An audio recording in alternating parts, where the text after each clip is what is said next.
Bonjour Julien. Bonjour. Merci d'avoir accepté cet entretien pour le VPTech 2015, aujourd'hui à Nantes. Lors de votre conférence avec ton ami Pierre, vous avez parlé des web performances pour WordPress. Alors, qu'est-ce que web performance pour vous ? Alors la web performance, en fait, c'est l'optimisation en gros de l'affichage des pages, voilà, sur un site web.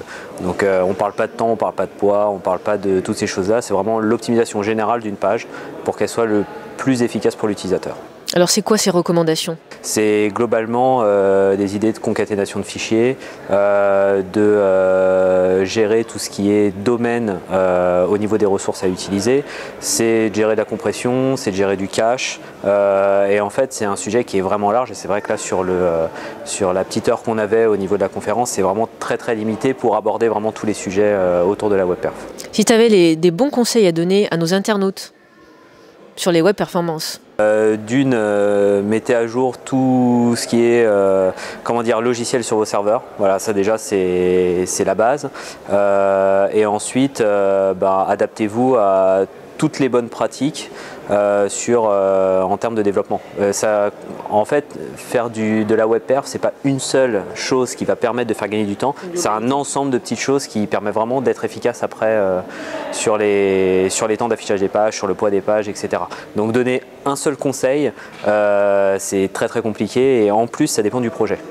Alors ce qu'il ne faudrait pas faire justement ? Par rapport à WordPress, d'essayer de squeezer ce que c'est faire WordPress par défaut. Je pense que là, pour le coup, on peut donner un bon conseil par rapport à ça, c'est de ne pas essayer de réinventer la roue par rapport à tout ce qui se cache derrière WordPress, et notamment de ne pas faire des injections en base, de créer des éléments supplémentaires. Voilà, il y a tout un système, tout un écosystème dans WordPress.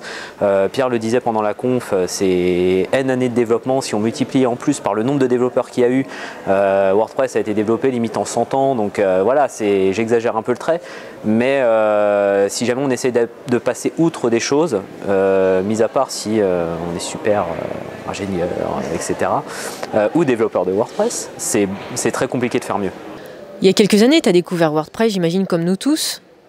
Alors pourquoi WordPress ? C'est principalement pour le côté rentabilité du projet, et en plus sur tout ce qui concerne l'intérêt que les développeurs ont pour ce CMS entre guillemets, puisque au début on parlait vraiment de CMS quand on faisait du WordPress, c'est sans commune mesure par rapport à ce qui existe autour.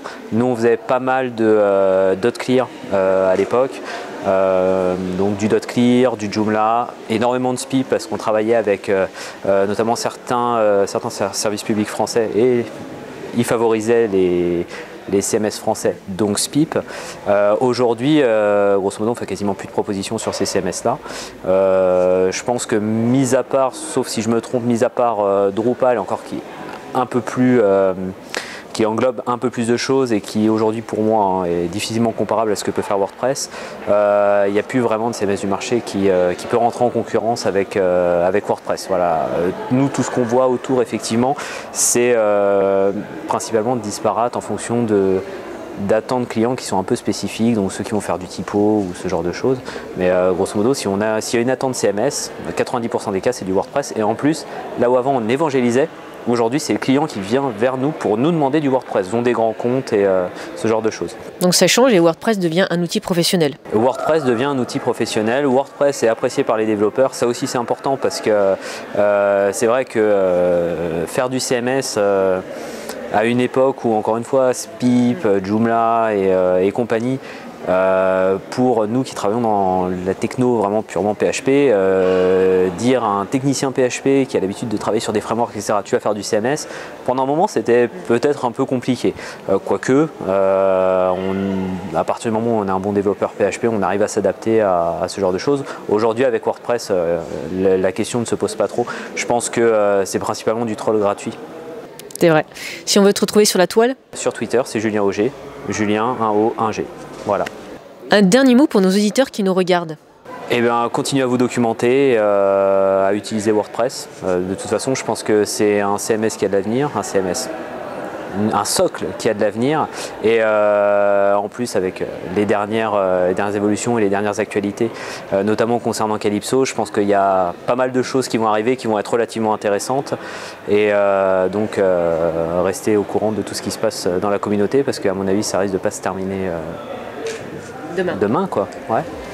Je te remercie pour ces infos. De rien. Puis peut-être à très bientôt. Merci, à bientôt. Merci.